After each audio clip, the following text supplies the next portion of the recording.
자, 안녕하세요. 자, 오늘 좀 갑니다. 자, 한반도, 일본의 독자적인 문화 발전 한번 가보도록 하겠습니다. 핵심 질문 이렇게 돼 있어요. 핵심 질문. 한반도의 고려와 일본의 막부 정권에서 독자적 문화가 발전할 수 있었던 배경은 무엇인가? 뭔가 딱 여기 핵심 질문의 내용으로 봐서는 뭔가 외부의 자극이 있었다라고 보는 건데, 여기 외부 자극과 연관해서 이제 어때요? 몽고 침략.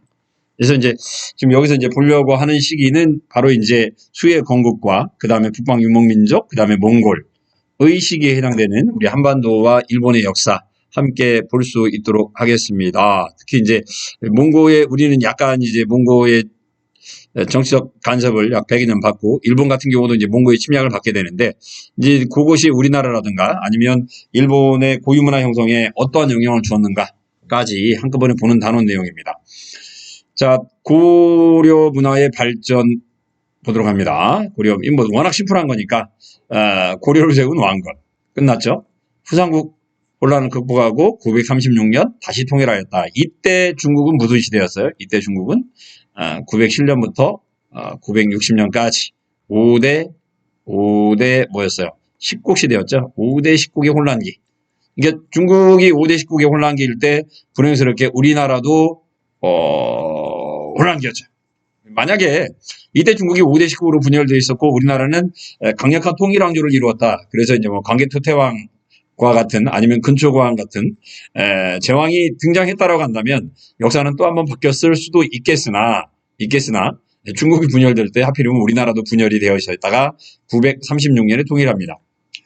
자, 고려 전기 집권 세력들, 문벌 귀족이라고 표현되어 있는데, 우리 교과서에서는 이제 문벌 귀족이라는 표현은 잘 사용하지 않죠. 문벌 귀족이 아니라 이제 우리는 고려 시대의 지배계층을 우리가 이제 뭐 그냥 문벌 양반이라는 쪽으로 좀 이야기를 하지, 이제 귀족이라는 단어를 잘 사용하고 있지는 않는데, 우리 교과서, 세계사 교과서는 좀 늦네요.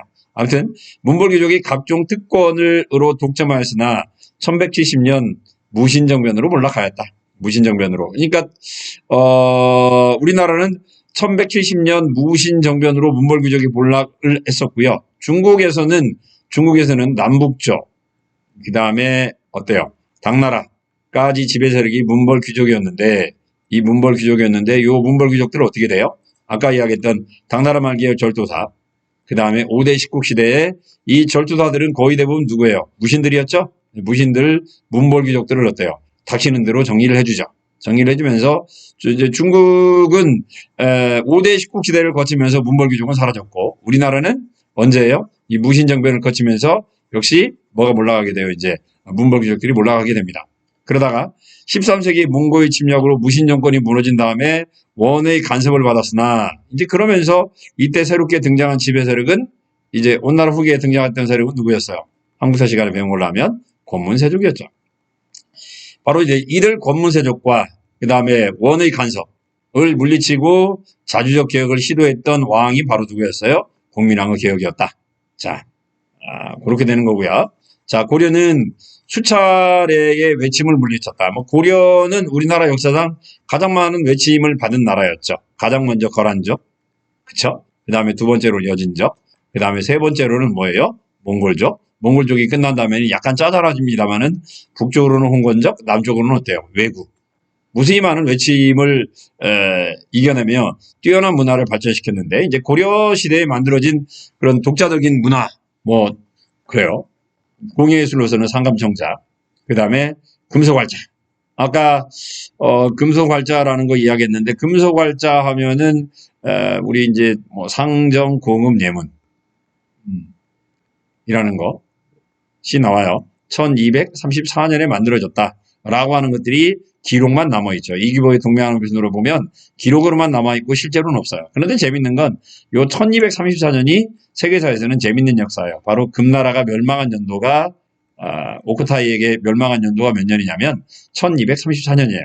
그래서 1, 2, 3, 4 하면 몽고의 침략기다 라고 보시면 되겠고, 이때 이제 우리는 뭐 외침을 받는 어려운 상황이었지만 세계 최초로 금속 활자를 만들었다. 그리고 이때 재밌는 건 어느 나라가 망했다. 금나라가 망했다.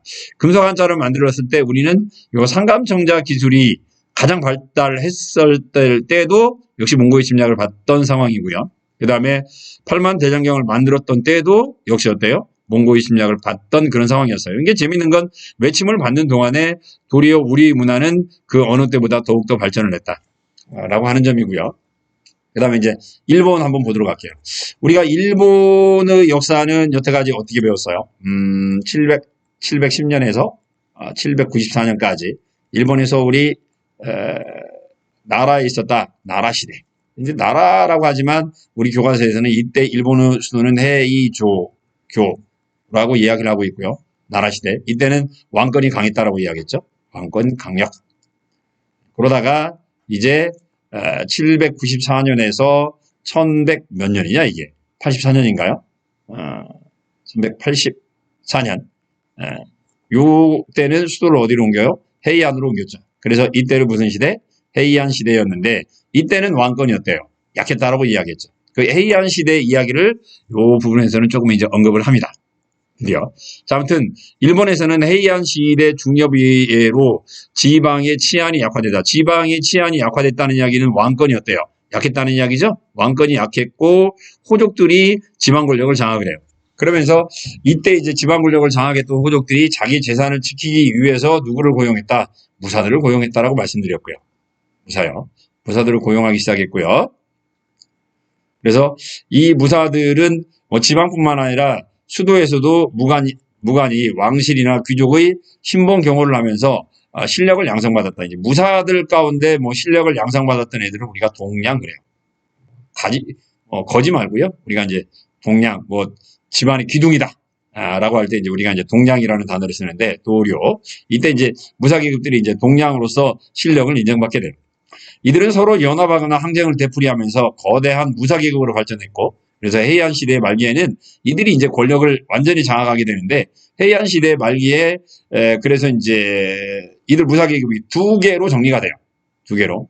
하나는 원시. 우리 한국말로 하면 원시, 일본어로 겐지라고 표현하고, 얘들이 나중에 일본어로 할 때 시가 미나모토 시가 돼요. 미나모토. 또 하나는 한국말로 하면 평시. 평시. 일본어로 하면 헤이지. 그리고 이름을 이야기할 때는 타이라라고 이야기를 합니다. 타이라. 그래서 이제 제가 볼 때는 이제 요 겐지와 그 다음에 헤이지 씨, 요 이제 원시와 평시 둘이 나중에 싸웠고 이 싸움에서 최종적으로 누가 승리를 거둬요? 이 원시가 승리를 거둬요. 이게 이제 우리 저번에 헤이안 시대 말기에 일본의 고전 소설이 만들어지기 시작했다라고 이야기하면서 저희가 뭐 이야기했냐면 원시무로 겐지 모노가타리라는 이야기를 했었어요. 겐지 모노가타리. 기억나는 친구 있을지 모르겠어요. 겐지 모노가타리. 가타리 하면 일본어로 이제 이야기라는 말이 되는데 요 겐지 모노가타리가 쓰여진 때도 바로 언제냐면 요 헤이안 시대 말기였고요. 여기서 이야기하는 게 바로 누구냐면은 이제 그 미나모토 씨의 이야기가 돼요. 미나모토 씨가 아까 이야기한 대로 최종 승리를 거두었기 때문에 이제 그러면서 헤이안 시대 말기에 누가 등장해요? 이제 무사들이 등장하는 과정. 간단하게 지금 이야기를 해주고 있어요. 무사들이 등장을 합니다. 그다음에 이제 헤이안 시대 말기 무사들의 저택 보여주고 있고요. 그다음에 이제 몽고 침략 그림이 나와 있는데 요건 조금 뒤에 있다 볼 수 있도록 하고요. 자, 그다음에 이제 막부 정치 전개 보도록 할게요. 자, 12세기 말 미나모토노 요리토모. 자, 미나모토노 요리토모. 아까 누가 이겼다고 그랬어요? 평시하고 원시 싸움에서 누가 이겼다고 그랬어요? 원시가 이겼다고 그랬죠? 그 원시가 바로 이제 읽을 때는 요 미나모토로 읽어요. 미나모토는 요리토메가 권력을 장악하고 가마쿠라, 문자 그대로 가마쿠라 지방이에요. 이제 우리가 이제 흔히 일본 지도 요렇게 그려요. 규슈, 시고쿠, 혼슈, 그 다음에 홋카이도 그러는데 우리가 여태까지 봤던 지역은 바로 일본이요 중부였죠. 요 중부. 이 지역을 우리가 고대 시대에는 뭐라고 그랬어요? 야마토 지방이라고 불렀고 여기에서 만들어진 일본 고대 정권을 그래서 야마토 정권, 야마토 세이켄 또라고 이야기를 했었어요. 근데 이제 가마쿠라는 어디냐면 여기에요. 여기. 동쪽에 있죠, 동쪽. 그래서 일본어로 이 지역을 우리 한국말로 이야기하면 관동 지방이라고 있고 일본어로는 칸토 치오후 그렇게 이야기를 하죠. 이 관동 지방에 있는 대표적인 도시가 이제 오늘 수도인 뭐예요? 도쿄가 있고요. 도쿄 바로 옆에 뭐가 있냐면 가마쿠라가 있어요. 가마쿠라. 그러니까 이제 가마쿠라 막부 때는 일본 중심이 약간 태평양 쪽으로 동쪽으로 이동을 하죠. 바로 이제 이 가마쿠라 지역에 미나모토 요리토모가 뭘 만들었냐면 막부를 설치했어요. 이제 막부는 여러분들이 가장 편하게 생각하면 군대 막사예요, 막사. 군대 막사. 그러면 동쪽 지역에 왜 막사를 설치했냐면 아직까지는 일본은 어때요? 일본 요 혼슈 지역 전체도 일본이 차지하지는 못해요. 그래서 관도 있죠. 요즘으로 따지면 이제 어때요? 도호쿠 지방, 도호쿠 뭘로 유명해요? 뭐 후쿠시마 원전 있죠, 원전 있는 지방. 후쿠시마 원전 있는 동네를 이제 동북지방 그래요. 동북지방. 이제 우리가 읽을 때는 동북지방이고, 일본어이들이 이야기할 때는 노호쿠라고 이야기를 하는데, 이 노호쿠 지방에는 아직까지도 일본 아이들이 이야기할 때는 오랑캐들이 살고 있었어요. 오랑캐들. 아직까지 일본인들이 아니라, 오랑캐들이 살고 있었고, 이 오랑캐들을 우리가 이제 에조라고 표현했는데, 에조라고 부르는 오랑캐들이 살고 있었어요. 그래서 이제 일본 왕은 이들 에조를 몰아내고 그 땅을 일본 왕의 지배를, 받는 땅으로 만들어야 되겠죠. 그러면서 이제 서서히 일본의 영토가 넓어지는 거야. 일본의 영토가 넓어지는 거예요. 그러다 보니까 아직까지는 아까 이야기한 대로 후쿠시마 지방도 정복하지 못했기 때문에 일본은 이 도쿄 지방에다 뭘 설치한 거예요? 군대 막사를 설치하고 동쪽으로 영토를 확장시켜 나가고 있었죠. 그래서 미나모토리 요리토모가 가마쿠라 지방에다가 뭘 설치한 거예요? 막부를 설치하고 본인을 뭐라고 부르냐면 동이 대장군이라고 불러요. 자, 동쪽에 있는 이 온자는 어디서 우리 많이 본 거잖아요. 오랑캐 이자죠, 오랑캐. 중국 놈들이 우리 보고 동이라고 부른다고 그랬죠. 일본 놈들도 역시 마찬가지예요. 동쪽에 있는 오랑캐를 토벌하는 대장군, 다이쇼군 이렇게 되는 거죠. 쇼군이라는 단어 어디서 많이 들어봤죠? 쇼군. 그래서 이때부터 일본 막군은 그들의 우두머리를 뭐라고 불러요? 쇼군이라고 부르는 거죠. 쇼군. 뭐 완전 일본어로 하면 다이쇼군 그렇게 되는데 쇼군이라고 부르는 이제 막부 정치가 이때부터 시작됐고 처음으로 막부를 열었던 곳이 어디예요? 아까 금방 이야기한 대로 가마쿠라 지방이에요. 가마쿠라 지방에 있었던 막부 1185년에서 1333년까지. 그래서 이제 요 미나모토 가면은 무사의 토지 지배권을 보장하고 그 대신에 치안이라든가 장원 관리들을 무사들에게 맡겼어요. 그리고 이 막부 성립 이후에 천황은 이제 어때요? 형식적인 존재가 돼요. 형식적인 존재가 됐고 실제 권력은 누가 담당한다? 이제 쇼군이 담당하게 돼요. 쇼군이 담당하는 막부가 정치의 실권을 장악하는 일본 특유의 봉건조 사회가 만들어지는데요. 이때 가마쿠라 막부 때는 여기 밑에 있었던 이 쇼군 밑에 부사들이 또 있을 거 아니에요. 얘들을 아직까지는 뭐라고 부르냐면 고케닌이라고 불렀어요. 고케닌. 오케이? 그 다음에 치안을 유지했던 친구들을 우리가 뭐라고 불렀냐면 지토라고 불렀어요. 아니다. 장원 관리를 했던 게 지토. 그 다음에 여기 이제 치안을 유지했던 게 뭐냐면 슈고. 뭐 이렇게 불렀는데 아무튼 슈고, 그 다음에 지토, 고케닌. 이게 그런데 조금 그냥 지토하고 제가 슈고까지는 이야기하지 않을게요. 다만 가마쿠라 막부 시대 때는 쇼군 바로 밑에 있었던 무사계급을 뭐라고 부르냐면 고케닌. 이 정도는 알아두세요. 고케닌. 아무튼 처음으로 이제 일본에서 뭐가 시작돼요? 막부 시대가 시작돼요. 자, 다음은 이제 가마쿠라 막부 때의 이야기예요. 가마쿠라 막부. 자, 일본은 견당사 폐지 이후. 자, 견당사를 열심히 보냈다. 이때는 무슨 시대라고 그랬어요? 이때는 나라 시대라고 그랬죠. 나라 시대. 열심히 어디 걸 배우자. 중국과 그 다음에 어때요? 한반도의 선진 문화를 배우자라고 열심히 사신을 파견했던 때는 나라 시대. 그러다가 헤이안 시대 때는 중국도 별 볼 일 없네. 왜? 중국은 755년 무슨 산? 그렇죠. 노바이. 안사은한 이후에 엄청난 혼란에 빠지죠. 혼란에 빠지자 중국에 가서 뭐 배울 게 있어요? 없어요? 없죠. 그래서 일본에서 중국의 사신 파견을 중지시켰다. 헤이안 시대라고 말씀드렸어요. 이거 이야기하는 거죠. 그래서 견당사가 폐지가 됐다. 헤이안 시대 그래요. 자, 맺지 않았지만 민간무역은 이야기했고 송나라의 동전이 대량으로 수입되었다. 뭐 수업 시간에 송대의 경제의 수도 이야기했는데 송후 경제가 발달하면서 뭐 고려, 그 다음에 일본, 베트남, 심지어는 저기 어디요? 오키나와까지 송나라의 동전을 대량 수입함으로써 화폐 경제 발달이 이루어졌어요. 그 다음에 불교로는 우리나라 같은 경우도 고려 후기에 교종 대신에 뭐가 등장해요? 선종, 조계종이 있었던 것처럼 조계종이 등장하게 된 것처럼 이거 고려 이야기죠. 일본에서도 뭐가 발달하냐면 선종이 발전을 합니다. 선종. 그 다음에 유교에서는 뭐가 들어와요? 성리학이 들어와요. 마치 우리나라도 고려 후기 누구? 안양이 있죠? 안양에 의해서 성리학이 들어온 것과 마찬가지로 일본에서도 역시 비슷한 시기인 가마쿠라 막부 시대에 성리학이 들어와요. 이게 거의 뭐 우리나라를 거쳐서 간 건 아니지만 대강은 비슷한 시기에 선종이라든가 그 다음에 성리학이 일본에 전파가 된 것도 맞아요. 그 다음에 일본이 우리나라보다는 좀 기온이 따뜻하죠. 특히 큐슈라든가 혼슈 남부지방은 우리나라보다 훨씬 따뜻하기 때문에 일본이 일찍부터 우리나라보다는 빠른 시기에 이모작이라든가 이기작이 보급되었고 이러한 농업의 발달은 뭘로 연결돼요? 상업과 수공업의 발달로 연결됐고 화폐경제의 발달로 연결된 것 또한 사실이에요. 그러니까 미리 말씀드리면 일본이 경제적으로 우리나라보다 뒤처졌다. 그거에 저는 동의하기는 좀 힘들어요.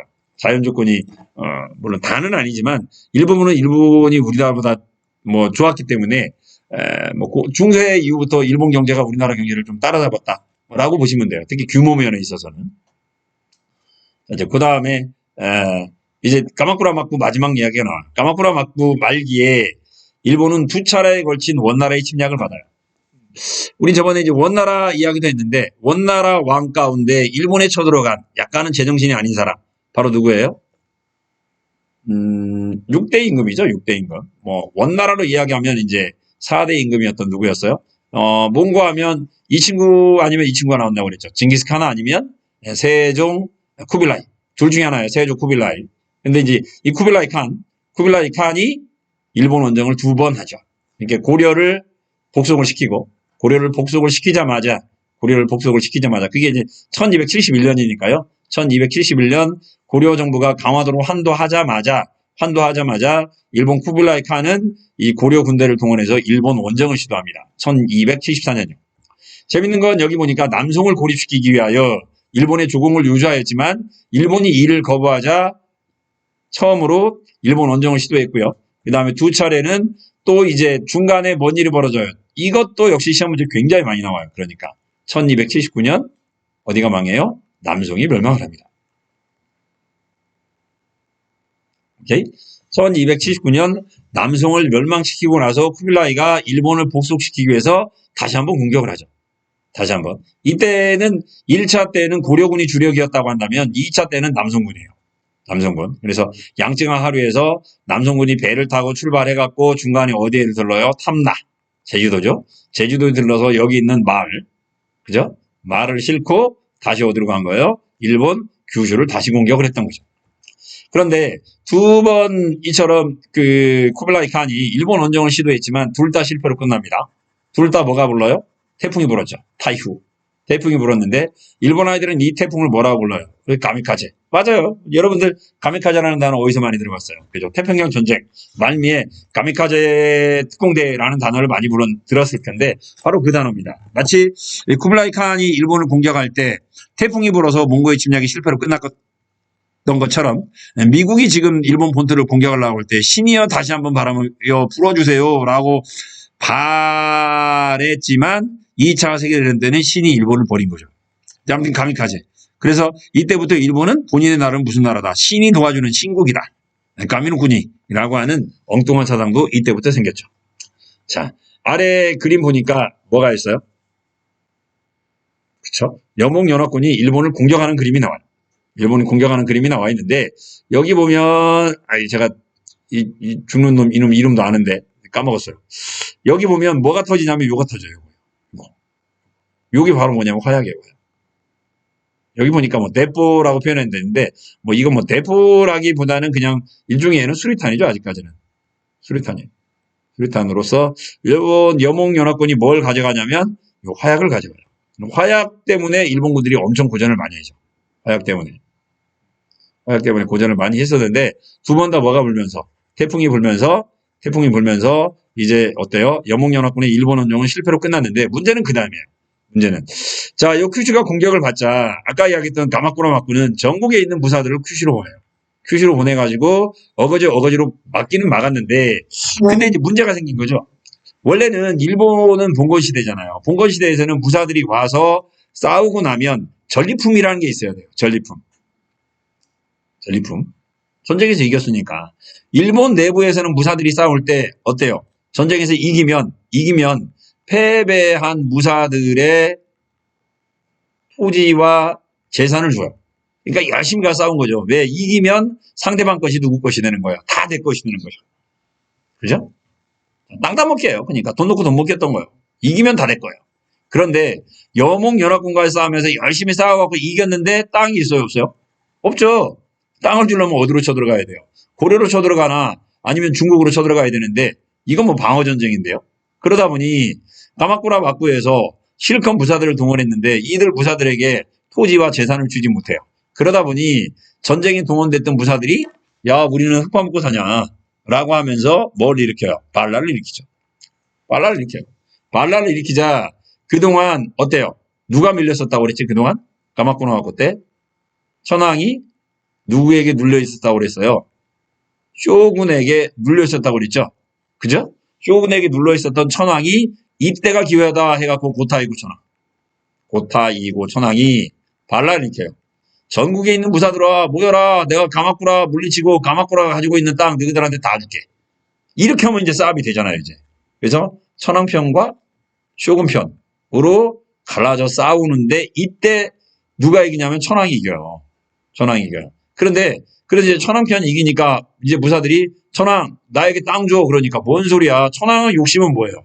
쇼군이 가지고 있는 거 원래 지 거죠. 천황 입장에서 볼 때는 원래 지 거죠.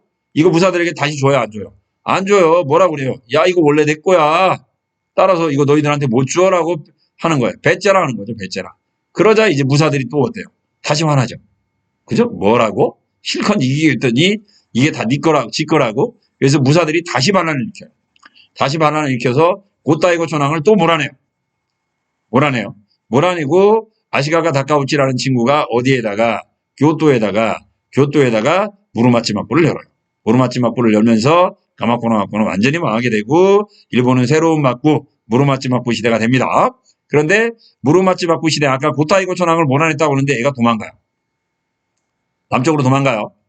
그래서 일본은 남쪽으로 도망갔던 고타이고 천황과 이제 아시카가 다카우치는 교묘 천황이라고 하는 천황을 다시 세워요. 그래서 일본 역사상 처음으로 일본도 두 개로 분열이 돼요. 남북조시대로 분열이 됩니다. 일본이 남북조시대로 분열이 되면서 이제 어때요? 일본도 커다란 혼란에 빠져요. 요건 이제 다음에 또 볼 수 있도록 하고요. 일본이 커다란 혼란에 빠졌고 그러면서 일본이 뭐 꼭 그런 것만 아닌데 일본의 역사의 대혼란의 시기 이제 일본도 전국시대로 접어들게 돼요. 전국시대로. 그 다음에 아래 자료 요건 있는데 요것은 이제 누구 때? 송나라 때 사대부들 이야기고요. 송나라 때 사대부 이야기고요. 요것도 꼭 한번 보셔야 될 것 같고요. 그 다음에 요 아래 보니까 뭐가 있어요? 거란 문자, 여진 문자, 파스파 문자. 북방 유목민족과 관련된 이야기가 나와 있죠. 북방 유목민족과 관련된 이야기는 제가 수업 시간에 조금 이 부분은 시간이 남을 것 같으니까 다시 한번 또 이야기 해드리겠고 이들 거란 문자, 여진 문자, 파스파 문자가 만들어진 이유를 딱 하나로 정리하면 네 글자. 무슨 글자예요? 정복왕조로 정리가 되겠죠. 여기까지 해서 내용 마무리하도록 합니다.